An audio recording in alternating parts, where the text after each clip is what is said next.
Hello. Hi, this is week 2 with PRISM. Thank you so much for tuning in. In this episode, you will see us reacting to Matt's piece, which is called River Aquarium. So check it out.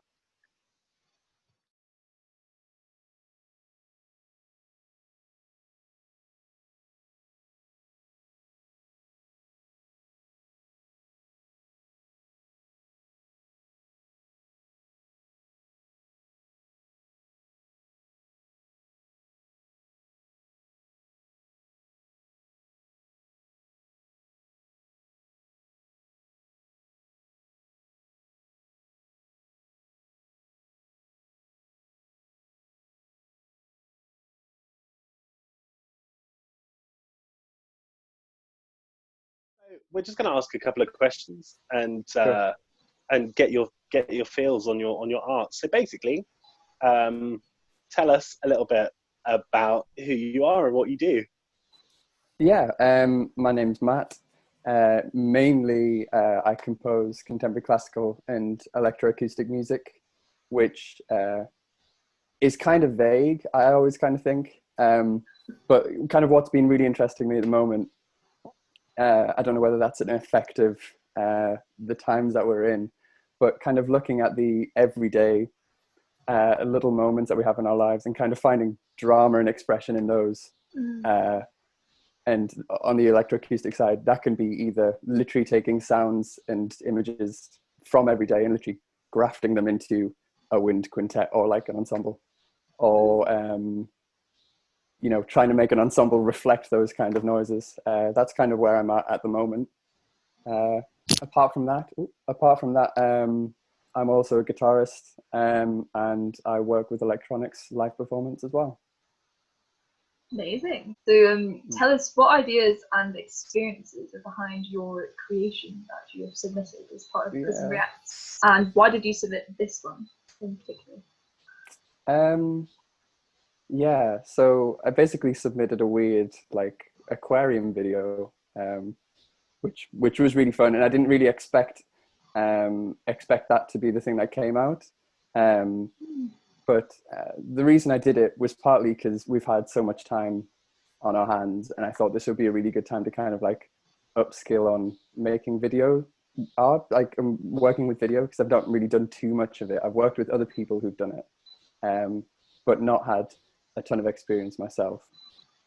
But I guess I really kind of, for this one, wanted to reflect some of the more positive things that have came out of like lockdown and everything that's happening around us at the moment. Because I don't know about you, but there seems to be a lot of negative aspects to it. But the one thing that I came out of it I really found was great is that I've noticed I'm reaching out more and more to kind of neighbors, friends, and family so much more than I regularly would have. Being able to actually connect with these people, even if it's been ages since the last time we met up.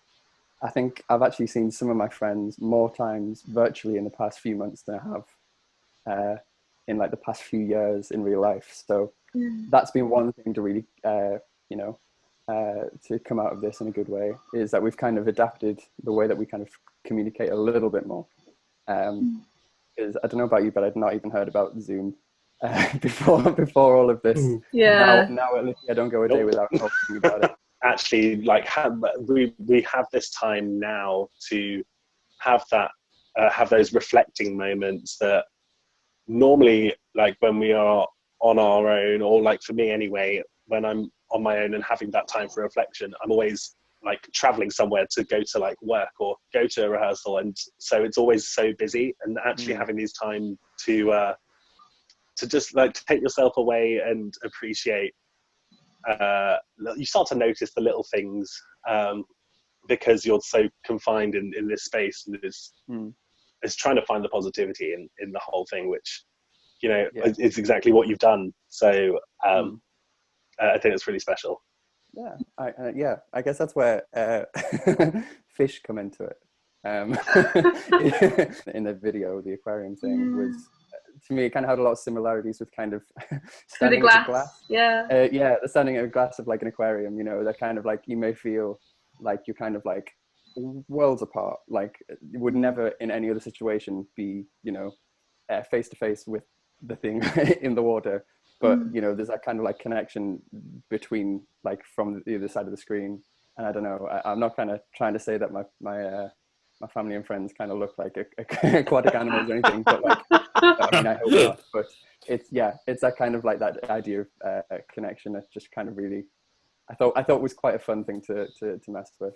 Yeah, absolutely. I'm really, really excited to hear what you guys have done, what you guys have responded. I'm really looking forward to that. But yeah, the idea of, we can spill a little bit. Gavin, do you want to take the reins? Because you... Oh yeah, I went ham on this one, didn't I? So we've kind of gone a bit. I watched it. This was my little one to mainly figure out what was going on with the mapping. You lead on this one. I'm leading, and I kind of watched it, and as I was watching it, I was recognizing that the different rate of change in the different sections. So we've kind of, I listened to it. Oh no, I looked at it, and in my head I was hearing like Alvin Lucier, so like the same fragment, but different rates of change and different rhythms. So it's kind of gone a bit post-minimal Alvin Lucier. Wow, that sounds awesome. With a Cantus Firmus playing some Pergolesi, I think it was. I put it in. Oh wow. Oh my god! Don't share too much. Oh my goodness! I was going to ask as a little like side question, if you actually had any preconceived ideas of like what you thought we would play. It's just interesting to see, like, because obviously everyone reacts differently to something. So like you might see a red line, and to one person they'll see red, and the other person they'll see a line. So like everyone will think differently. So I was just wondering, like, if you actually had any preconceived idea of like what was going to happen. It was weird. I really, really tried not to, because my natural instinct would be to try and hear what I would want to hear. And I thought, because this is such a, for me at least, a kind of a newer experience of not being the one to create the music, and instead of the one to you know, create the inspiration for the music. I really tried not to, but like I really was hearing like really like fuzzy sounds, and that sounds really like vague, but the reason being, and the reason why I wanted to do the whole video thing was because around the time when I saw the kind of the call out, I'd been chatting to my parents a lot, and they'd recently taken their vast amount of spare time to like root through all the kind of storage stuff, and they found like the old family photo albums and VHS tapes, and they were like trying to work out, they were obviously showing me the photos, but they just couldn't work out a way to show me VHS tapes, because I mean there was no VHS tape. So but I really liked the idea. I was like, I'm gonna like take that kind of like home video style kind of grainy taping over it kind of thing. And I think whilst I did that, that was what I was hearing, was just the rewind, when you used to rewind VHS tapes and you just hear that constantly. So those are the sounds that I was hearing. So I guess I don't think you were too far off. I suppose, was there anything else that like really like unusual, or like a different thing that you did that you wouldn't have seen yourself doing in your normal like new mediums of media? Yeah, like anything. Yeah. On the kind of like the new media and the kind of artsy side of things, I've done a lot more like virtual collaboration with other composers and people who I wouldn't usually have even thought to get in touch with, which is cool. There's a composer called Tom Foster, who is also an RCM alumni, who made this project called Unseen Unheard, which was basically where he got 6 or 7 composers in a kind of like Chinese whispers act of composing, where you would receive a score totally blind, not knowing who had written what. You'd have your hour or two with it, put in what you want, and send it off to the next person. And then it would loop it around 3 or 4 times. And I just thought that was kind of a really cool and interesting take of like how to use this technology, and like sort of like how to find creativity in the kind of limitations that we've got. So that was a really interesting one. Yeah, coming up as well, I'm taking part in like a totally virtual new music festival as well called Z Festival, which which is something that I don't think I would have seen myself doing had it not been for, you know, everything that's going on. Non-artsy things, I've, well, through pressure from my sister, we're starting to learn sign language. Oh, cool. And wow. she's ahead of me, so she was like showing off, but I've been like, oh no, I've got to have to do it now. So I start that next week. Don't ask anything of me right now. No, that's a massive thing. Oh my goodness. Yeah, I know. She's yeah, really cool. My uncle actually teaches it, so I think there's another bit of pressure on that side, being like, you should really do this. We're moving on to like sort of silly, fun type questions. So the first one that we've got, or we thought of, is if your art and music were a place, was coffee. If your music and art were a place, then where would it be? It could be like a city or a monument, or like the fond family memory or place, like a coffee shop. Caffeine. Then where would it be?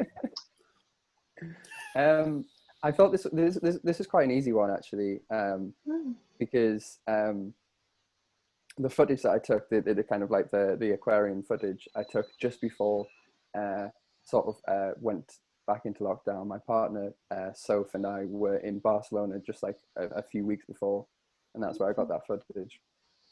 And the way that it's kind of, when you look at the video, the way that it's kind of like broken up into like that kind of collage look was a way to outline a sculpture that I saw. Do you mind if I share my screen? I can share my screen. Incredible. I prepped for this question, so go ahead. Yes. Amazing. That makes so much sense. This makes a lot of sense. So we didn't know if it was like a stained glass window or not. We thought barbed wire at some point as well, didn't we? Yeah. Well, yeah, exactly. But so this is a sculpture that's in the Gothic quarter of Barcelona, and it's obviously it's huge, it's massive, and it's meant to look like like chicken wire. And what it's kind of supposed to represent, I'll stop sharing my screen now, but what it's supposed to represent is the human towers that they do in a lot of festivals. Which is basically what it sounds like. People literally just stand on top of each other and like create incredible like towers made of people. And I just thought that kind of like kind of allusion to, you know, people together and creating this thing was another kind of nice layer to what I was going for. And so yeah, like you say, it kind of looks like barbed wire, it kind of looks like stained glass. But yeah, if the video was a place, it would probably be that spot in Barcelona, which probably was next to a coffee shop, if that helps. Tell us a ridiculous / funny experience you once had.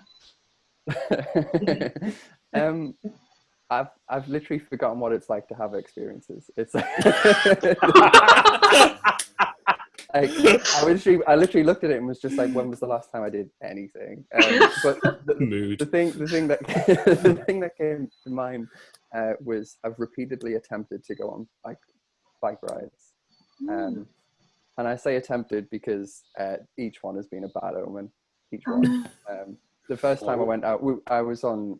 I don't have my own bike, so I've been using the Boris bikes. First time went out and got caught in a thunderstorm, so we're literally just stuck under like a shelter for like 40 minutes. So that didn't go as planned. The second time went on a longer bike ride, got about 5 miles away from the stop. I live out in Stratford, and so we went kind of north of there, and I got a flat tire going up a hill and was like, right, it sucks, but you know, I'll look for the nearest like docking point, and realized that the nearest one was the one I just left. So I had to like push this bike like 5 miles back. And yeah. And so I've taken them all as kind of like hints that I shouldn't be doing anything. I was talking to one of my my younger guitar students that I teach, and he kind of just said, he was just like, you really just shouldn't be, nothing good comes from you going on bike rides. So I kind of have to agree. Although the actual with the video, the background's kind of like a river. The background image is a river, and that was actually taken just after the thunderstorm. I've already just remembered that actually. So maybe I was going to say, like, you could write a piece or make some media out of this. Already did it. Yeah, done it. Yeah, already done. So thank you so much, Matt. Thank you. It's nice chatting with you. Yeah. Yeah, so lovely We did to it. We made it. meet you.